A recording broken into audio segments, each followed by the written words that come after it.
And Adam, I want you to get your reaction here to the president of the University of Pennsylvania. Now, she put out a video after that disgraceful performance, and if people at home weren't quite following along, she was the one who was almost smirking as she delivered her answer.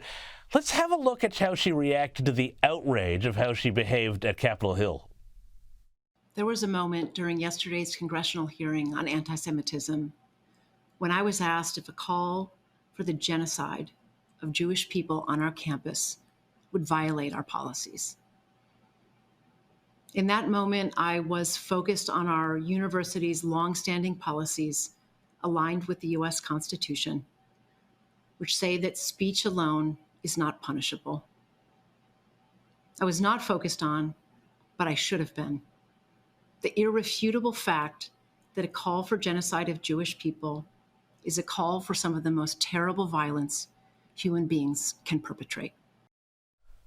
Now, this is presumably an intelligent person who rose to the top of one of the biggest universities in America. How could she not have gotten that question? She was asked multiple times to pass this very simple test.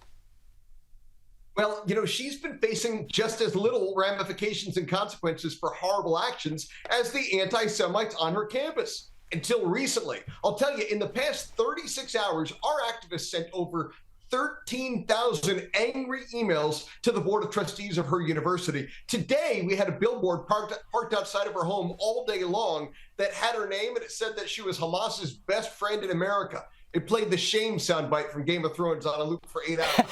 So I'd like to think that we took that smirk off of her face. Well, and Adam, tell us, you mentioned the billboard. Tell us about the trucks. We've played a little bit of the trucks that you've been putting out around some of the campuses. Tell us about what you've been doing with these. We're seeing some of them up here.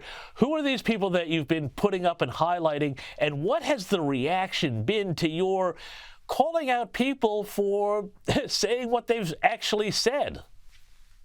That's right. So at Harvard, for example, 30 student organizations signed a proclamation blaming Israel entirely for the terrorist actions on October 7th. So we took the names and pictures of the student leaders as published by their student newspaper, put them on a billboard and sent them to their campus with the title Harvard's Leading Anti-Semites. Then we bought their domain names like amaributler.com and set up profile pages explaining what they've done.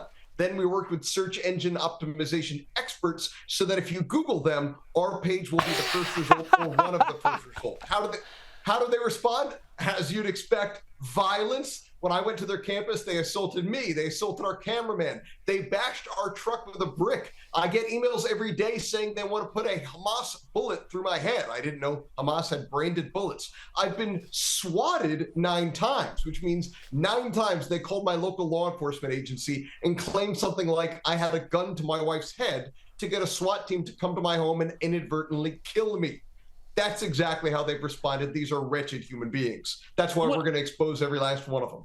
And they are really wretched because, let's hear from some of the students here on some of these campuses from a variety of schools. They were also on Capitol Hill telling the public and legislators how bad it now is on their campuses. Have a look at this.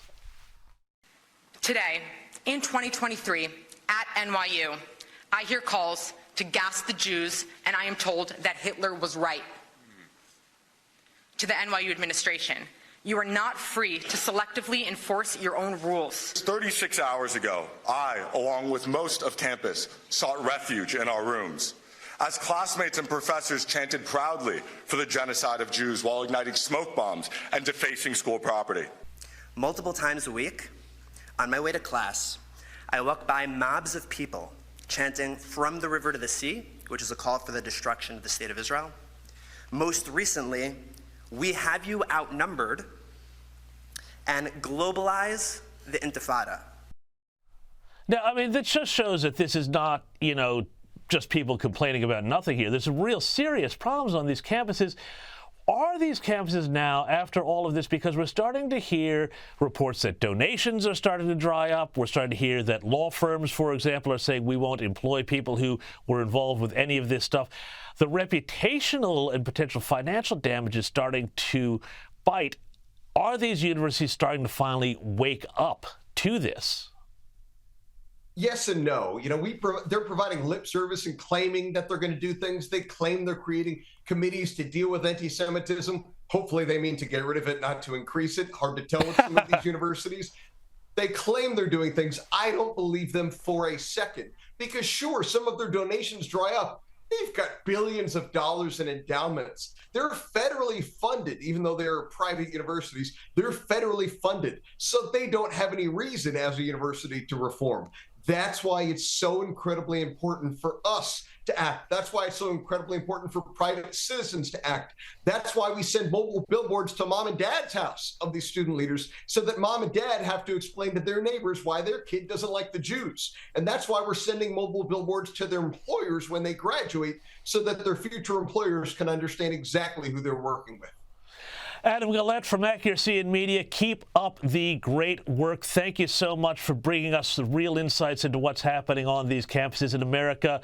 We'll have you back again in the new year sometime, I'm sure.